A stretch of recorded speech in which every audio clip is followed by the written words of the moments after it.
భ్రష్టుల మాటలు భక్తులు నమ్మడం ఏమిటి విచిత్రం. నిజంగా మనం భక్తులమైతే అసలు భ్రష్టుల మాటలు నమ్మకపోవడం కాకపోగా, నిజంగానే ఒక సహోదరుడు సహోదరి పడిపోతే మనం వారి కోసం మరలా నిలబడడానికి ప్రార్థన చేయాలి. ఎందుకంటే అలాంటి వ్యక్తి తిరిగి నిలబడితే సాతాను సిగ్గుపరచబడతాడు.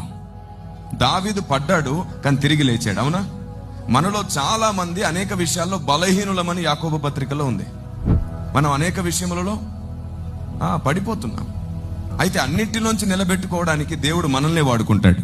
పడిపోయిన వారిని నిజంగా మీరు నిలబెట్టగలిగితే మీరు సరైన క్రైస్తవులని అర్థం. ఆరిపోతున్న వారిని మీరు వెలిగిస్తే నిజంగా మీరు మండుతున్నారని అర్థం. దానికి పూర్తి భిన్నంగా ఒకరిని గూర్చి నలుగురు మాట్లాడుకోవడం, ఇంకా 4 మాటలు కల్పించడం, మీరు దేవుని స్నేహాన్ని పోగొట్టుకుంటారు. జాగ్రత్త.